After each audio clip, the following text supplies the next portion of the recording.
বংশ পরিচয় কোনো পরিচয় নয়, পদ পদবী কোনো পরিচয় নয়। আসল পরিচয় হইল আমরা আমরা সবাই মিলে ইন্নানি মিনাল মুসলিমিন, আমাদের মূল পরিচয় হলো মুসলমান। ও বন্ধুগণ, এই আল্লাহ রাসূল সাল্লাল্লাহু আলাইহি ওয়াসাল্লাম ১৫০০ বছর আগে এইভাবে যখন দ্বীনের দাওয়াত দিলেন, তখন মানুষগুলো হয়ে গেল দুই ভাগ। কয় ভাগ? জোরে কথা কয় না, কয় ভাগ? ঘুমাই গেছেন সবাই? তো আওয়াজ করে বলতে হবে না। এখনই যদি এই আওয়াজ, তাহলে ফেব্রুয়ারির ১২ তারিখে কি আওয়াজ? আওয়াজ করে বলতে হবে। তো মানুষ কয় ভাগ হয়ে গেছে? একদল আল্লাহওয়ালা, আরেক দল হয়ে গেছে শয়তানওয়ালা। একদল জান্নাতি, আরেক দল জাহান্নামী। একদল ফেরেশতার চাইতে উত্তম, আরেক দল জানোয়ারের চাইতে খারাপ। একদল জানে, আরেক দল জানে না। একদল মানে, আরেক দল মানে না।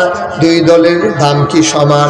আল্লাহ কয় হাল ইয়াস্তাবিল্লাযীনা ইয়ালামুনা ওয়াল্লাযীনা লা ইয়ালামুন, যারা জানে যারা জানে না, দুই দল কখনোই সমান হতে পারে না, ঠিক কিনা? আল্লাহ কয় মানুষ হয়ে গেল দুই ভাগ, একদল আল্লাহওয়ালা আর একদল শয়তানওয়ালা। দুই দলের পরিচয় আল্লাহ কোরআনুল কারীমে কত সুন্দর করে তুলে ধরলেন। আল্লাহ বলেন, একদল যারা জান্নাতি, ওদের পরিচয় রাদিয়াল্লাহু আনহুম ওয়া রাদু আনহু, তাদের ব্যাপারে আল্লাহ খুশি, আল্লাহর ব্যাপারে তারা খুশি। ওরা কারা? ওরা হলো আবু বকর, ওমর, উসমান, আলী, তালহা, জুবায়ের, আব্দুর রহমান ইবনে আওফ, সাদ ইবনে রবিয়া, অর্থাৎ নবীর আদরের সাহাবারা। ওদের ব্যাপারে আল্লাহ খুশি, আল্লাহর ব্যাপারে তারা খুশি, ঠিক কিনা? আরেক দল জানোয়ারের চাইতে খারাপ। ওরা কারা? ওয়ালাহুম কুলুবুল লা ইয়াফকাহুনা বিহা ওয়ালাহুম আয়ুনুল লা ইউবসিরুনা বিহা ওয়ালাহুম আযানুল লা ইয়াসমাউনা বিহা উলাইকা কাল আনআম বাল হুম আদাল। আল্লাহ কয়, শোনো শোনো শোনো, ভুইয়াপুরের মানুষ, টাঙ্গাইলের মানুষ মাগরিবের পরে মুবারক সময়ে খরগোশের মতো কান খাড়া করে, মাছের মতো নিষ্পলক নয়নে গভীর মনোযোগ খেয়াল করে শোনো। মানুষ হয়ে গেল এই রকম। লাহুম কুলুবুল লা ইয়াফকাহুনা বিহা, তাদের মন আছে কিন্তু তারা বুঝে না। ওয়ালাহুম আয়ুনুল লা ইউবসিরুনা বিহা, তাদের চোখ আছে তারা দেখে না। ওয়ালাহুম আযানুল লা ইয়াসমাউনা বিহা, ওদের কান আছে ওরা শুনে না। আমরা বলি এটা আবার কেমন মানুষ?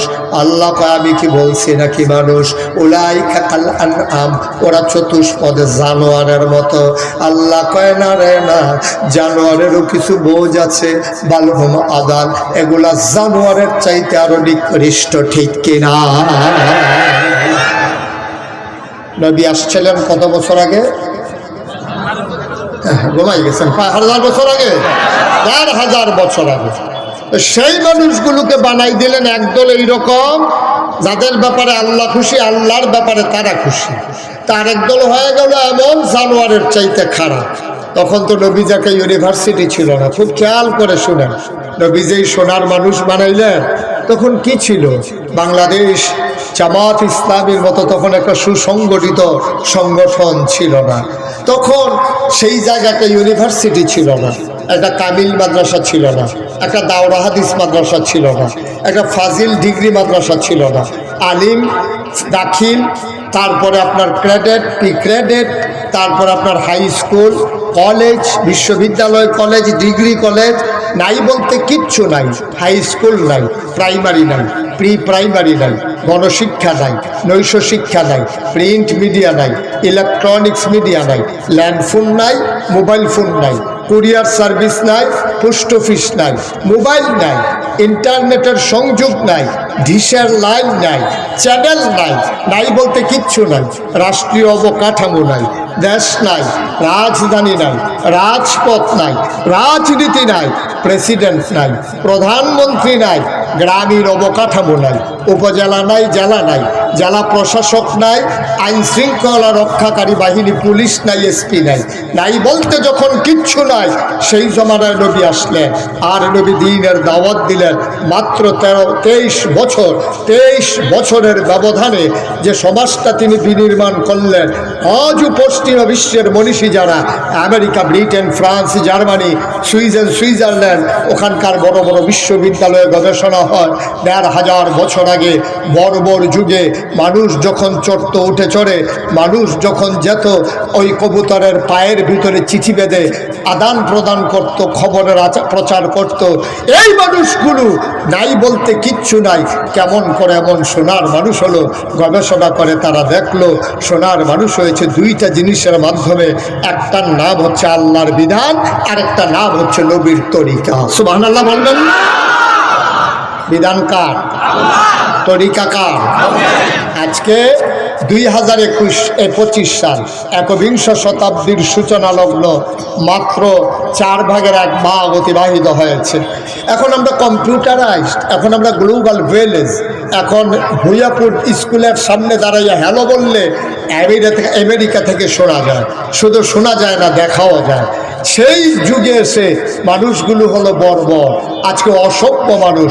কুকুর যা করে না আজকে মানুষ তা করে, ঠিক কিনা? আমরা দেখেছি কখনো কুকুর একটা কুকুরকে কামড়িয়ে মেরে ফেলেছে এমন কোনো ইতিহাস নাই। একটা কুকুরকে 10টা কুকুর মিলে কামড়ে খুবলে ছিঁড়ে খেয়েছে এমন আমরা কখনো দেখি না। হয়তো ঝগড়া লাগলে 2-1টা কামড় দেয়। ওপর কুকুরটা যখন 2 পায়ের মাঝ দিয়ে লেজ ঢুকাইয়া সারেন্ডার করে তখন তাকে ছেড়ে দেয়। কিন্তু আমরা দেখলাম একবিংশ শতাব্দীর সূচনা লগ্নে গোটা বিশ্ব যখন উন্নতির চরম শিখরে আরোহণ করেছে, বাংলাদেশে সোনের বদলে যখন টিনের ঘর হয়েছে, টিনের ঘরের বদলে যখন বিল্ডিং হয়েছে, আমাদের আর্থিক স্বাবলম্বিতা আমরা অর্জন করেছি, আমাদের সন্তানেরা বিদেশে গিয়ে টাকা কামাই করে লেখাপড়ায় আমরা উন্নতি মনে করেছি। কিন্তু আমরা দেখলাম এই একবিংশ শতাব্দীর সূচনা লগ্নে খোদ রাজধানীতে, রাজপথে মানুষকে পিটিয়ে হত্যা করে, লাশের উপরে নৃত্য করে, ঠিক কিনা বলো? আমরা এই দেশে দেখেছি। কুকুর যা করে না আমরা তা করে দেখিয়েছি, শিয়াল যা করে না আমরা তা করে দেখিয়েছি। এভাবে আর সময় যাবে না, বদলে দিতে হবে সমাজ, পাল্টে দিতে হবে আমার এই সোনার বাংলাদেশ। তাহলে যেতে হবে কার কাছে? ওই যে আল্লাহ বলছেন, ইয়া ইউহান নবী, হে নবী, আত্তাকাল্লাহ, আপনি ভয় পাবেন শুধু আল্লাহরে, অন্তরে ভয় থাকবে আল্লাহ, শুধু আপনার না, আপনার যারা উম্মাহ কিয়ামত পর্যন্ত যত মানুষ আসবে সবার কলিজার ভিতরে যদি আল্লাহর ভয় থাকে, ওয়ালা তুতিউল কাফিরিন ওয়াল মুনাফিকিন, এবং কাফের মুনাফিকদের যদি অনুসরণ না করে, খোদার কসম আল্লাহর জমিনে আবার যদি আল্লাহর দ্বীন কায়েম হয়ে যায়, শান্তির সুবাতাস প্রবাহিত হবে, আনন্দের হিল্লোলে মানুষ অবগাহন করবে, আর দেশের ভিতরে শান্তির সয়লাব বয়ে যাবে। চুরি, ডাকাতি, সন্ত্রাস, রাহাজানি, লুটতরাজ আর থাকবে না, ঠিক কিনা বলবেন? পারলাম না আমরা, নবী পারলেন 23 বছরে, আমরা পারলাম না 54 বছরে। 71 সালে বাংলা স্বাধীন হলো, 2025 সাল অতিবাহিত হচ্ছে, 54টা বছর পার হয়ে গেল, আমরা পারলাম না দেশের ভিতরে শান্তি আনতে। কারণ একটাই, আমরা দেখি যে যারাই ক্ষমতায় যায় আঙ্গুল ফুলে তাদের কলা গাছ হয়ে যায়, কিন্তু সাধারণ মানুষের ভাগ্যের বদল হয় না, ঠিক কিনা? কত দল, কত মত ক্ষমতায় গেল। 1500 বছর আগে নবীজি মাত্র 23 বছরে সোনার মানুষ বানিয়ে দিতে পারলেন, আমরা পারলাম না কেন? কেন পারলাম না আমরা? কারণ হলো একটাই, আমাদের কলিজার ভিতরে যেই জিনিসটা খুব বেশি থাকা দরকার ছিল, এই জিনিসটা আজকে আমাদের কলিজায় মোটেও নাই। তার নাম কি? আল্লাহর ভয়। ওই যে বলছিলাম, আল্লাহর ভয় যদি থাকে, আল্লাহর ভয় কারে কয়? আমি যা বলছি কেউ শুনেন না, শুনেন একজন, তিনি কে? আমি যা করছি কেউ দেখেন না, দেখেন একজন, তিনি কে? আমি যা ভাবছি কেউ জানেন না, জানেন একজন, তিনি কে? আপনার ভাবনা, আপনার বলা, আপনার কাজ যিনি দেখেন তিনি আল্লাহ। এখন কিয়ামতের ময়দানে বিচার করবেন মাওলানা মোহাম্মদ হুমায়ুন কবির। উনি বিচার করবে কিয়ামতের ময়দানে। ওনাকে বলা হবে যে আমি তো একা আল্লাহ, পীর সাহেব মুশতাক ফয়েজি, আপনিও এই দীর্ঘ বিচারের কাজ শুরু করে দেন, আবুল কালাম আজাদ আপনিও করেন, আর আব্দুল্লাহ আল মামুন আগে থেকেও করছেন, এখন আবার শুরু করেন। এই কথা বলা হবে? বিচার করবেন কে? বিচার যদি আল্লাহ করে তাইলে আল্লাহ কি অন্ধকারে দেখে না? দরজা বন্ধ করলে কে দেখে না? ফাইল আটকাইয়ে ঘুষ খাইলে দেখে না? যখন আপনি টাকার বিনিময়ে ভোট বিক্রি করে দেন তখন দেখে না? আমার দেশ আজব একটা দেশ। আমার দেশে কসাইখানায় একটা গরুর মাথা বিক্রি হয় 5,000 টাকা, কিন্তু ভোটের আগের রাতে আমাদের দেশে মানুষের মাথা বিক্রি হয় 500 টাকা। ঠিক কিনা কন? কেন কেন? ওই যে আল্লাহর ভয় নাই। আল্লাহর ভয় যে নাই, আল্লাহর ভয় যদি না থাকে, খোদার কসম আপনি জীবনে ওই পৃথিবীতে শান্তি আদায় করে নিতে পারবেন না। আপনি কখনোই এই পৃথিবীতে আনন্দের হিল্লুলে অবগাহন করতে পারবেন না। আপনি যদি শান্তি পেতে চান, ব্যক্তি জীবন, পারিবারিক জীবন, সমাজ জীবন, রাজনৈতিক জীবন, অর্থনৈতিক জীবন, ইন্টারন্যাশনাল রিলেশন, সকল ক্ষেত্রে ভয় থাকবে শুধুমাত্র আমার আল্লাহর। ঠিক কিনা? আল্লাহর ভয় যার অন্তরে জায়গা হয়, তখন এই মানুষটার মৃত্যুকে ভয় পায় না, তখন কোনো শাসন ক্ষমতাকে সে ভয় পায় না, কাউকে সে আর পরোয়া করে না। কারণ সে সূরা তাওবার 111 নম্বর আয়াতে আল্লাহ যে বাণী পেশ করেছে, সবাই মিলে আপনারা শুনলেই আবার মনে পড়ে যাবে। আল্লাহ বলছেন, ইন্নাল্লাহা আশতারা মিনাল মুমিনিনা আনফুসাহুম ওয়া আমওয়ালাহুম বিআন্না লাহুমুল জান্নাহ। ও ভুইয়াপুরের মানুষ, তোমাদের জান, তোমাদের মাল কিনে নিয়েছেন আল্লাহ, বিনিময়ে দিয়েছেন জান্নাত। সুবহানাল্লাহ বলবেন না? কে কিনছে? কথা কথা, কে কিনছে? আপনি যে এখনো আল্লাহকে ভয় পান না, আপনি মনে করেছেন লুকিয়ে লুকিয়ে ফাইল আটকাইয়ে ঘুষ খাইলে কেউ দেখে না। আপনি বিশ্বাস করেন রমজান মাসে পানির নিচে ডুব দিয়ে কেউ এক ঢুক পানি খায় না, কারণ সে বিশ্বাস করে ওখানেও আমার আল্লাহ দেখে। ঠিক কিনা বলেন? তাহলে জীবনের সব জায়গায় ভয় থাকবে কার? এখন ভয় কারে কয়? আনতা আবুদাল্লাহ কাআন্নাকা তারাহু ফাইন লাম তাকুন তারাহু ফাইন্নাহু ইয়ারাক। তুমি এমন ভাবে আল্লাহর ইবাদত করো যেন তুমি তোমার আল্লাহকে দেখতেছো। ফাইন লাম তাকুন তারাহু, যদি তুমি মনে করো তোমার আল্লাহ তোমাকে দেখে না, তাহলে তুমি বিশ্বাস রাখো ফাইন্নাহু ইয়ারাক, তুমি তোমারে দেখো না, তুমি তোমার আল্লাহকে দেখো না, কিন্তু তোমার আল্লাহ তোমাকে দেখতেছে। ঠিক কিনা কও? আমি আমার আল্লাহকে দেখি আর না দেখি, আমার আল্লাহ আমাকে দেখে নাকি দেখে না? এই ভয় নিয়ে যারা দেশ পরিচালনা করেছে, আল্লাহ রসুল সাল্লাল্লাহু আলাইহি ওয়াসাল্লাম নবুয়তের পরের 10 বছরে তিনি মক্কায় কাফের ছিল, বেদিন ছিল, বৌদ্ধ ছিল, ইহুদি ছিল, খ্রিস্টান ছিল, পৌত্তলিক ছিল, কত ধরনের মানুষ ছিল, কিন্তু তিনি শান্তির সুবাতাস বহিয়ে দিলেন। কিসের ভিত্তিতে? তার অন্তরে ছিল আল্লাহর ভয়। তিনি বলে দিয়েছিলেন অন্য ধর্মাবলম্বী হতে পারে, কিন্তু মানুষটা আমাদের কাছে আমানত। ঠিক কিনা কম? ভয় দেখানো হচ্ছে আজকে। ১,৫০০ বছর আগে আল্লাহর নবী দিন কায়েম যখন করে দিলেন, কেউ ভীত সন্ত্রস্ত হলেন না, ভয় কম্পমান হলেন না, যার যার ধর্ম শেষে পালন করলো। আর আজকে আমার নারী জাতিকে ভয় দেখানো হচ্ছে, ও নারীরা, যদি ইসলাম ক্ষমতায় চলে আসে তাইলে কিন্তু তোমাদের সবাইকে বুরকা পরাই দেবে। ইসলাম যদি ক্ষমতায় আসে তাইলে কিন্তু তোমাদের সবার হাত কেটে দেবে। তাইলে ইসলামের আর কাজ নাই, খাইয়া দেয়া না।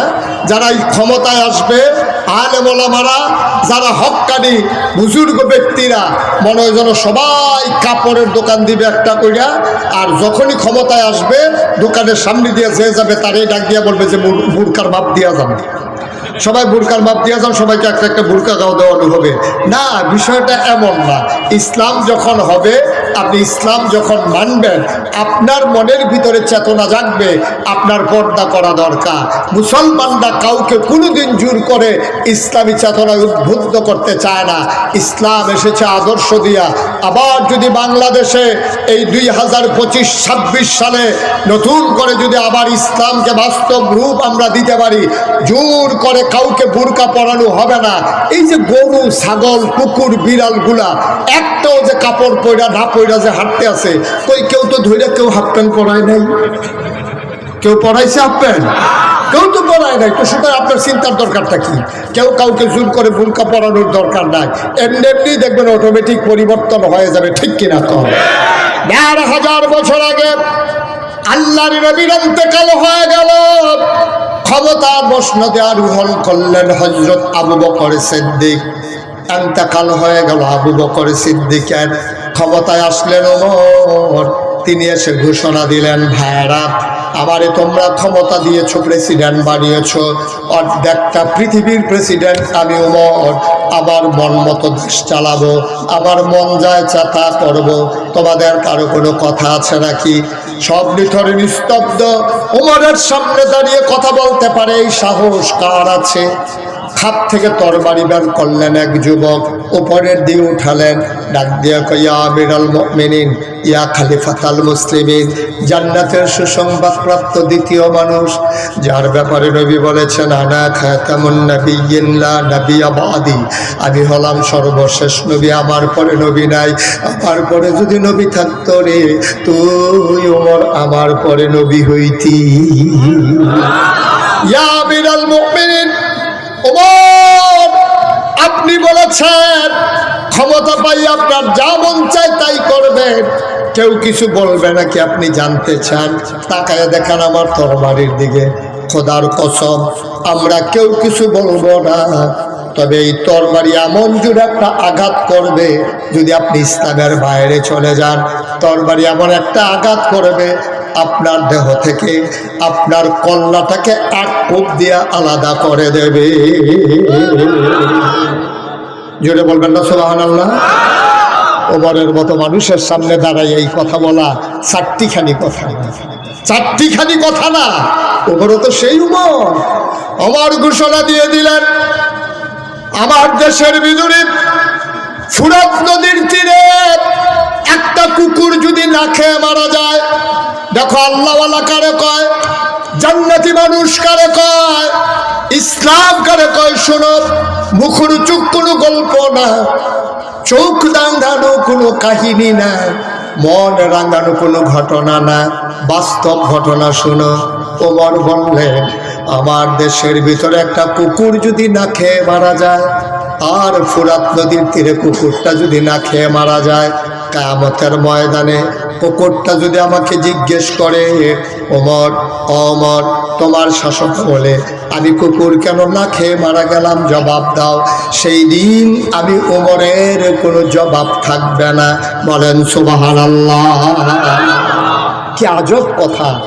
দেশের ভিতরে কুকুর না খেয়ে মারা গেলে কি জবাব দেবেন, এই পেরেশানিতে ওমর অস্থির হয়ে আছেন। প্রতিদিন আশার নামাজের পরে তিনি বের হয়ে যেতেন হাতের ভিতরে চামড়ার চাবুক নিয়ে, গভীর মনোযোগ। মাঝরাত সবাই ঘুমের ভিতরে আচ্ছন্ন, কেউ জাগনা নাই। ওমর হাঁটতেছেন দুধুমরু প্রান্তর পার হয়ে একেবারে অজপাড়াগে নিবৃত পল্লীতে, বর্ডার বেল্টে সীমান্ত এলাকায়। ওমর ঘুরে ঘুরে পাহারা দেয়, কে খায় কে খায় না, কে ঘুমায় কে ঘুমায় না। ওমরের চোখে ঘুমলা, রাত জাগে পাখি ডাকে, দূরে কোথায় যেন শিয়াল ডাকে। কান পেতে ওমর শুনলেন ছোট্ট দুইটা বাচ্চার কান্নার আওয়াজ শোনা যায়। ওমর দিলেন দৌড়। পৌর মানুষ, এখনো বৃদ্ধ হন নাই, যৌবন দীপ্ত প্রাণ অতিবাহিত করেছেন।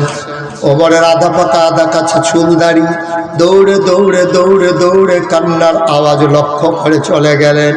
দৌড়ে গিয়ে দেখেন মরুপ্রান্তরে ছেঁড়া একটা তাঁবু, ভেতরে মিটি আলো জ্বলে। ছোট দুইটা বাচ্চা পেট মাটির দিকে দিয়ে উপর হয়ে শুয়ে আছে। দুই বাচ্চার পেটের ভিতরে দুইটা পাথর। বাচ্চারা ডাকে, আম্মা আম্মা আম্মা আম্মা গো, ও আম্মা, তুমি বলেছ কাফেরের দেশে খাবার নাই, মুসলমানের দেশে খাবারের অভাব নাই। সকালবেলা মদিনায় ঢুকেছ, দুপুর হলো কেউ খবর নিল না, দুপুর থেকে বিকেল হলো কারো কোনো খোঁজ নাই। আম্মা, গুধুলি লগ্ন পরন্ত বিকেল সব ঘরে ঢুকে গেল, মাঝরাত পার হয়ে গেল, আম্মা কেউ জানে না নাই আমাদের কপালে তো খাবার নাই। কই তোমার ইসলাম, কই তোমার কে আমাদের খবর নেবে? কেউ তো নিল না। মহিলা চোখের পানি ছেড়ে দিয়ে কাঁদে, চুলায় আগুন ধরিয়ে পাতিলার ভিতরে পাথর আর পানি দিয়ে কাঠি দিয়ে নাড়ে, মিথ্যা সান্ত্বনা দেয়, বাবা ঘুমাও, তোমাদের জন্য খাবার রেডি হচ্ছে। ওমর দেখলেন, পাগল হয়ে গেলেন, অস্থির হয়ে গেলেন, দিলেন দৌড়ে দৌড়ে দৌড়ে দৌড়ে রাষ্ট্রীয় গোডাউনের দরজায় গিয়ে দাঁড়ালেন। ডাকলেন, কর্মচারী দরজা খুলে দিল। ওমর বললেন, ভাই তাড়াতাড়ি বস্তায় আটা দাও আর খেজুর দাও। বস্তায় আটা দেওয়া হলো, খেজুর দেওয়া হলো। ওমর বললেন, মুখটা শক্ত করে বেঁধে দাও। মুখ শক্ত করে বাঁধা হলো। এবার ওমর তাকাইয়া দেখে পেছনে দুইজন লোক দাঁড়িয়ে আছেন। ওমর বললেন, তোমরা কারা? আমরা রাষ্ট্রের কর্মচারী, আপনি সামনে সামনে যান, আমরা আটার বস্তা নিয়ে আসতেছি। ওমর কয়, না, তোমাদের মাথায় তো আটার বস্তা দেওয়া হবে না, দায়িত্ব আমার, আটার বস্তাও থাকবে আমার মাথা। 31 লক্ষ বর্গ মাইলের প্রেসিডেন্ট উমর, অর্ধেকটা পৃথিবীর প্রেসিডেন্ট উমর। আমার ডাক দেয়া, আটার বস্তা আমার মাথায় দাও। কর্মচারীরা কয়, আমরা রিজাইন দেব, আমরা চাকরি করব না, আপনি যদি সব করেন তাইলে আমাদের কি দরকার? হযরত ওমর তিনি বললেন, দায়িত্ব আমার, বস্তা উঠিয়ে দাও আমার মাথায়। সুবহানাল্লাহ। অর্ধ পৃথিবীর প্রেসিডেন্ট, আমিরুল মুমিনিন, খলিফাতুল মুসলিমিন, জান্নাতের সুসংবাদ প্রাপ্ত মানুষ, উনি আটার বস্তা মাথায় নিতে চায়। কর্মচারীরা বলে, আমরা চাকরি ছেড়ে দেব, আমরা আর চাকরি করব না, সব যদি আপনি পারেন তাইলে আমাদেরকে কেন রাখছেন কর্মচারী হিসাবে? দরকার নাই, আমাদেরকে বিদায় করে দেন। ওমর ডাক দেয়া কয়, বস্তা নেওয়ার বুঝি খুব শখ? কয়, শখ না, এটা আমাদের দায়িত্ব। ওমর এবার মুচকি হাসলেন, দেখে বললেন, কে বস্তা নিতে চাও? দুইজন হাত উঠালেন। ওমর বললেন, আমি তো তার মাথায় বস্তা দেব, কিয়ামতের ময়দানে আমার যখন গোনার একটা বস্তা হবে। কিয়ামতের ময়দানে আমি উমরের একটা গোনার বস্তা হবে। ওই গোনার বস্তাটা তোমাদের ভিতরে আমি উমরের মাথা থেকে যে নিতে রাজি হবা, সেই দিন যার যার গোনার বোঝা তার মাথায় থাকবে। তোমাদের ভিতরে কে রাজি আছো কিয়ামতের ময়দানে আমার গোনার বস্তাটা নেবা? এখন কেউ আর আগায় না। ওমর বললেন, জানতাম তোমরা কেউ আমার গোনার ভাগ নেবা না। গোনার ভাগ যেহেতু নিতে চাও না, আটার বস্তাও নেওয়ার কোনো দরকার না। দুইজন ধরে ধরে ওমরের মাথায় বস্তা উঠিয়ে দিলেন। ফেরেশতারা চিৎকার শুরু করে দিল, এটা তুমি কেমন মানুষ বানিয়েছো আল্লাহ? অর্ধ পৃথিবীর প্রেসিডেন্ট, এই বুড়া মানুষটা আটার বস্তা নিয়ে দৌড়ায়। চতুর্দশী পূর্ণিমার চাঁদ, আকাশে হাসে ফকফকা জ্যোৎস্না। লজ্জা পেয়ে চারটা ব্যাগের আড়ালে লুকিয়ে গেল। ওমর দৌড়ায় দৌড়ায় দৌড়ে দৌড়ে দৌড়ে দৌড়ে ওই মরুপ্রান্তের বর্ডার বেল্টে সীমান্ত এলাকায় চলে গেলেন। তাঁবুর দরজায় গিয়ে দাঁড়ালেন, ডাক দিলেন, আসসালামু আলাইকুম ওয়া রাহমাতুল্লাহ। মহিলা ভেতর থেকে কয়, ওয়া আলাইকুম আসসালাম ওয়া রাহমাতুল্লাহ। কয় কে দরজায় দাঁড়িয়ে সালাম দেয়? ওমর কয় আম্মা। ও আম্মা দরজা খুলে দেখো কে আমি দাঁড়িয়ে আছি। মহিলা ভেতর থেকে কয় কেউ আমারে আম্মা ডাইকো না, আমি আম্মা হওয়ার উপযুক্ত না। জন্ম দেওয়া দুইজন সন্তান, আজকে 3 দিন হয় খাবার দিতে পারি না, আমারে আম্মা ডাইকো না। তুমি নিশ্চয়ই মরুভূমির পথিক, নিশ্চয়ই তুমি সাহায্য চাও।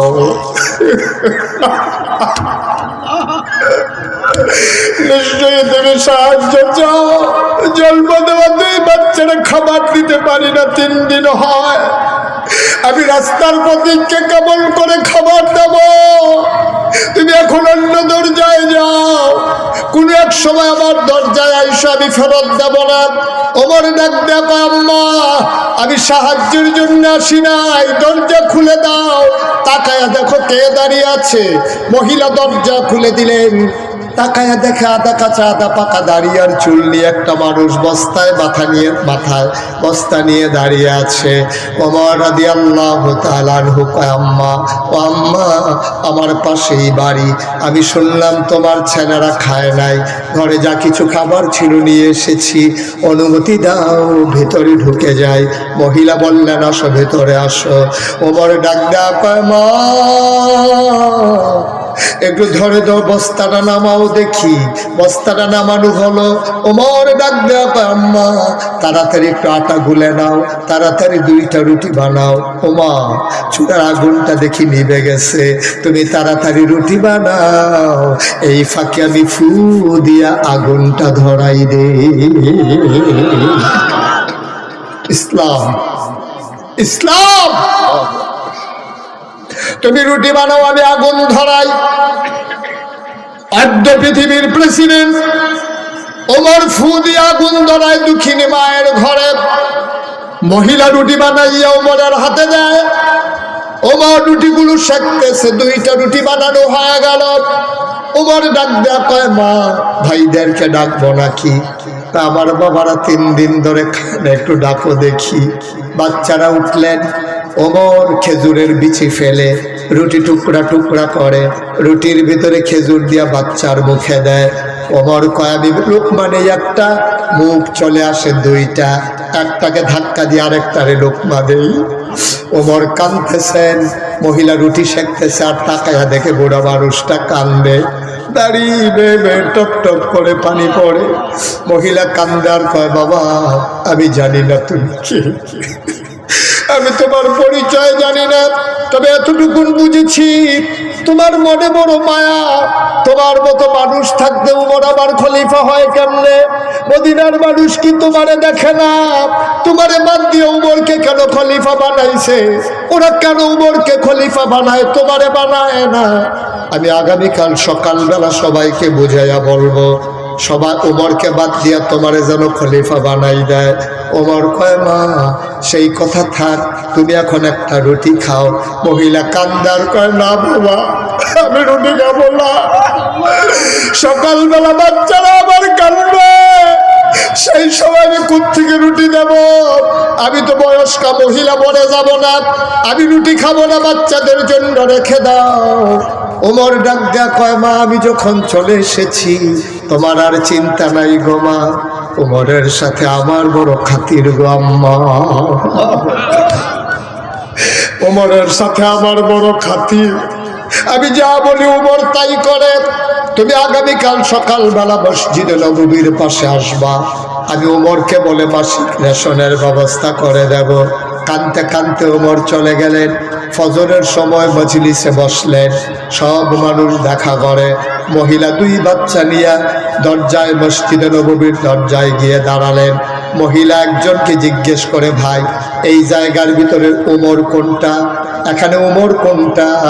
আবার একজন লোক আঙ্গুল দিয়া দেখাই দিল, ওই যে ছিপছিপে গরম লম্বা মানুষটা, এইটাই হলো ওমর।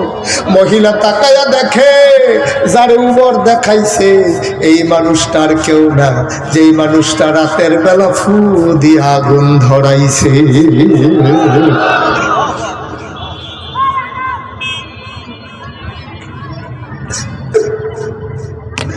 মহিলা ভয় পেয়ে গেলেন, রইলা দিলেন না।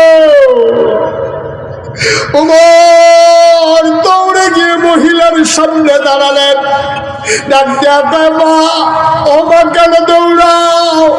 কয়, বাবা রাতের বেলা আমি তোমারে গালি দিয়েছি, তোমারে সত্য মনের মানুষ বলেছি।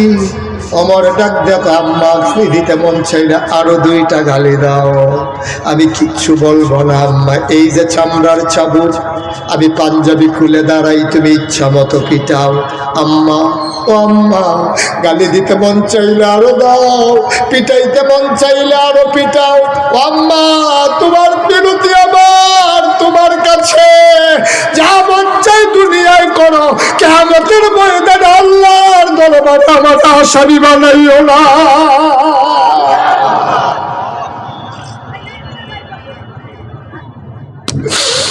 সেই সৎলোকের মানুষের শাসন আজকে বাংলা চায়। ইয়া আইয়ুহান নবী ইত্তাকিল্লাহ, ভয় থাকবে অন্তরে আল্লাহর। ওই ভয়ওয়ালা মানুষের শাসন আজকে বাংলাদেশে বড় প্রয়োজন, ঠিক কিনা?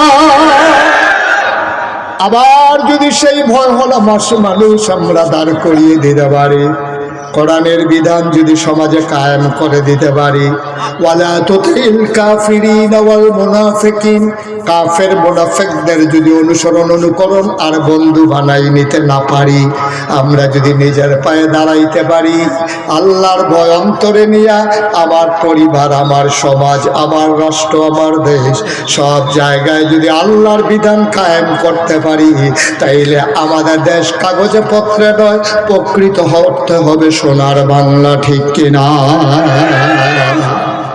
আফসোস জাতির জন্য, জাতির সূর্য সন্তান যারা সমাজ থেকে অনাচার দূর করতে চেয়েছিল, কোরআনের আলোকে সমাজ গঠনের লক্ষ্যে কোরআনের পক্ষে আল্লামা সাঈদী সারাটা জীবনভর যখন দ্বীনের কথাগুলো ছড়িয়ে দিল, জুডিশিয়াল কিলিং এর মাধ্যমে আজকে আমার সাঈদীকে জেল প্রকোষ্ঠে পরিকল্পিতভাবে হত্যা করা হয়েছে।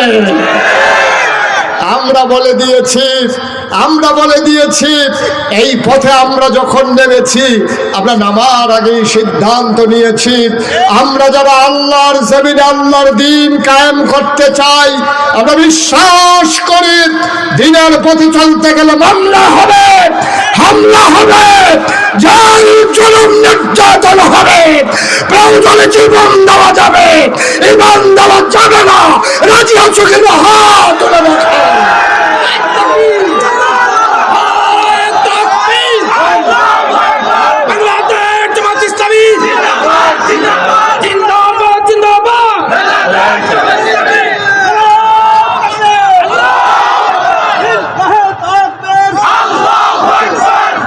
সবাই পড়ে না আমিন? যেটা পড়ে না আমিন? বানানো গল্প নয়, মুখরোচক কোনো ইতিহাস নয়। যার কলিজায় আল্লাহর ভয় অন্তরে জায়গা হয়, সেই মানুষ কখনো গম চুরি করতে পারে না, রাস্তার পিচ চুরি করে খেতে পারে না, সে কখনো ভিক্ষা করা মহিলার জন্য বিস্কিট এসেছে বিদেশ থেকে, সেই বিস্কিট তারা খেতে পারে না, ঠিক কিনা বলে? দুম্বার গুস্ত আসে এতিমের জন্য, সেই দুম্বার গুস্তগুলো ভাগ হয়ে যায় না তার বাসায় বাসায়, ঠিক কিনা বলো? যেই দেশের রাজনীতি করে মানুষের মাথা বিক্রি করে, মানুষের ভোট নিয়ে এই দেশে রাজনীতি করতে চায়, অথচ কুলি ফালায় অন্য দেশে, সেকেন্ড হোম করে কানাডায়, মালয়েশিয়ায়, এই মানুষগুলোর বাংলাদেশে রাজনীতি করার কোনো অধিকার নাই, ঠিক কিনা বলো? রাজনীতি তারাই করবে যারা দেশের ভিতরে তাদের সেকেন্ড হোম, থার্ড হোম বলতে কোনো জিনিস থাকবে না। বাংলাদেশেই জন্ম, বাংলাদেশেই জীবন, বাংলাদেশেই তাদের মরণ, ঠিক কিনা বলে? যেদিন এমন করে দীপ্ত শপথ নেওয়া যাবে, সেদিনে আমার বাংলা প্রকৃত অর্থে সোনার বাংলা হবে। আসুন সবাই মিলে অন্তরে ভয় পয়দা করে নেই কার? কথা কয় না কার? আল্লাহর ভয় যার কলিজার ভিতরে আছে, কোনো ভয় তাকে আর পরাজিত করতে পারে না।